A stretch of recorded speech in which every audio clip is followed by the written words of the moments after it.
These weapons were designed to end wars, not by winning them, by making them impossible to survive. Every single one of them was canceled, not because they didn't work, because the people who built them decided the world wasn't ready for what they could do. This is every canceled superweapon that could have changed history, explained. From Nazi Germany to Cold War America to Saddam's Iraq, every superpower has designed something that terrified even the people building it. Some were canceled by engineers, some by politicians, and some because finishing them would have guaranteed the end of the world.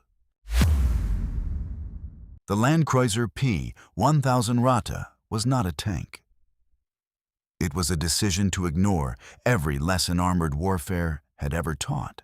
1,000 metric tons, 115 feet long, taller than a two-story building, armed with 2 naval guns borrowed directly from a battleship. For comparison, the Tiger tank, the most feared vehicle in the German arsenal, weighed 57 tons. The Ratte was 17 times heavier. It had one problem that no amount of engineering could solve. Every bridge in Europe would have collapsed under it. Every road would have been destroyed by it. Every railway in existence was too narrow to transport it. It could not cross a river. It could not move through a city. It could barely move at all. Albert Speer canceled it in 1943. His official assessment: tactically useless. The Ratte was the most powerful land weapon ever seriously proposed. It was also a machine so enormous that the problem it was built to solve had no terrain on which it could be used. Project Pluto was not a weapon designed to win a war. It was a weapon designed to make winning irrelevant. A nuclear-powered cruise missile with no range limit, flying at Mach 3 at treetop level, carrying 16 nuclear bombs, powered by a reactor so hot the air it expelled was itself lethal. The shock wave from its engine alone would kill everyone beneath its flight path before it dropped a single weapon. It had no landing. It had no recovery. It was designed to fly over Soviet territory and detonate its payload one city at a time until there was nothing left to fly over. The engineers who built it called it the supersonic low-altitude missile. The people who reviewed it called it something else. It was canceled in 1964. The official reason: too destabilizing. A weapon canceled not because it didn't work, but because both sides agreed that some things should not be allowed to exist, even in a war neither side intended to survive. The Boeing X-20 Dyna-Soar was not a spacecraft. It was a strike platform that happened to travel through space on the way to its target. It launched on a Titan rocket, entered orbit, selected a target anywhere on the surface of the Earth, glided back through the atmosphere at speeds no interceptor could match, struck its objective, and returned to land on a conventional runway. Response time to any target on Earth: 90 minutes. From the moment of launch, no air defense system in existence could reach it. No radar network could track it during re-entry. No warning system could give enough notice to respond. 6 years of development. $660 million. 6 pilots selected and trained for the program. Canceled in December 1963. 1 week before the first crewed test flight. The official reason was that unmanned satellites could perform reconnaissance more cheaply. The actual reason was simpler. A weapon that could strike any point on Earth from orbit in 90 minutes was not a weapon. It was an ultimatum with wings. The USS United States was designed to project American nuclear power to any point on the planet from international waters. No permission required. No airbase needed. No Allies' territory necessary. It would carry aircraft large enough to deliver nuclear weapons to targets 2,000 miles inland from a ship that could not be blockaded, could not be surrounded, and answered to no one's geography. The keel was laid on April 18, 1949. It was canceled on April 23, 1949. 5 days later, the Secretary of Defense canceled it without informing the Navy in advance. The Chief of Naval Operations resigned in protest the same afternoon. The USS United States never floated. The ship that would have made every coastline on Earth within range of American nuclear weapons was canceled 5 days after its construction began, by a man who believed land-based bombers could do the same job for less money. He was wrong about the money.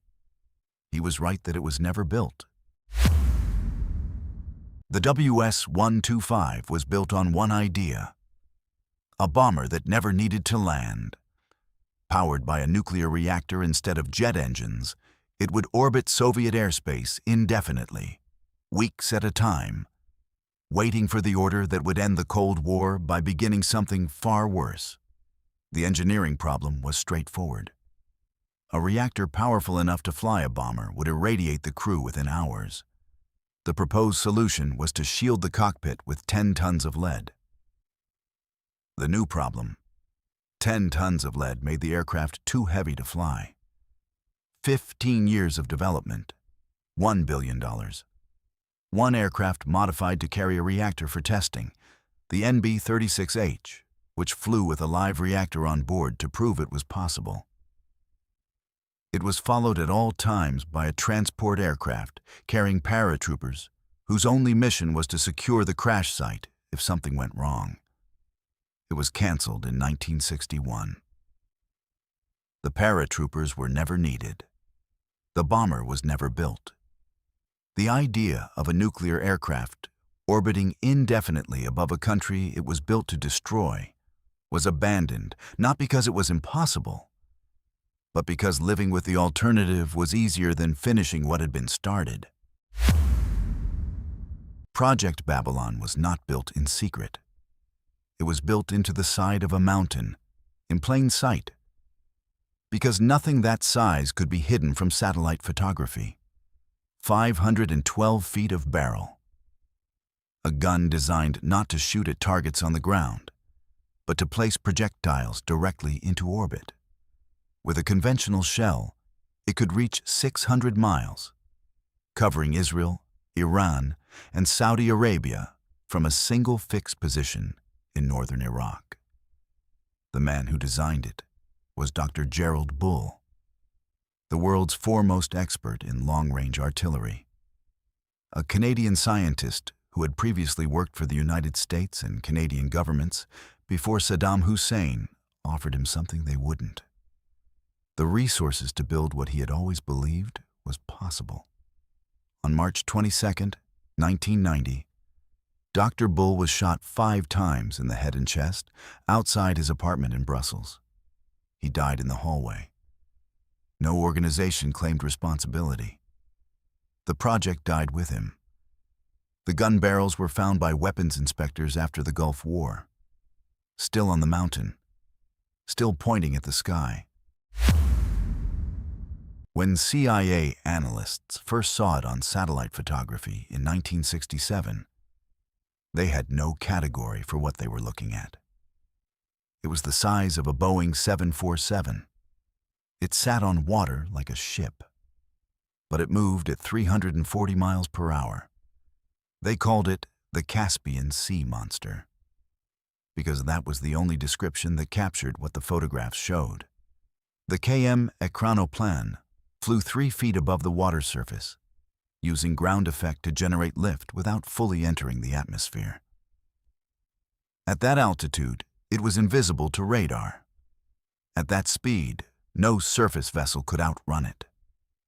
The military version carried 6 anti-ship missiles, each capable of sinking an aircraft carrier, and could approach a carrier battle group completely undetected until 2 minutes from impact. It crashed in 1980. Pilot error during a low-level maneuver. The Soviet Navy decided recovering it cost more than replacing it. It was left on the bottom of the Caspian Sea, where satellite imagery still shows its outline on the lakebed. The program was canceled after the Soviet collapse. Not because the concept failed, Because the country that built it ceased to exist before it could finish the job. You know the Tsar Bomba, the largest nuclear weapon ever detonated. The explosion visible from 800 miles. The shock wave that circled the Earth 3 times. 50 megatons. That was the reduced version. The original design was 100 megatons. The Soviet scientists halved it themselves before the test, not because it was too powerful to build, but because they calculated what the fallout from a full-yield detonation would do to the territory on the other side of the Soviet border. Their own territory. A 100 megaton detonation over a major city would produce a fireball 6 miles across. Total destruction extending 35 miles from ground zero. Third-degree burns at 100 miles. Fallout detectable across Europe within 48 hours. The Soviets reduced it to 50 megatons, so the test cruise aircraft had a chance of surviving the blast they created. Even at 50 megatons, the pilot described the shock wave hitting the aircraft as being struck by anti-aircraft fire. The 100 megaton Tsar Bomba was never canceled by a government decision. It was canceled by the scientists building it, who concluded that a weapon powerful enough to contaminate the country it was built to protect was not a weapon. It was a conclusion. 8 weapons. Designed by engineers who understood exactly what they were creating. Canceled not by enemies, not by defeat, by the people who built them, who looked at what they had made and decided the world was not ready to find out what it could do. History is not only what was built. It is also what they decided was too dangerous to finish.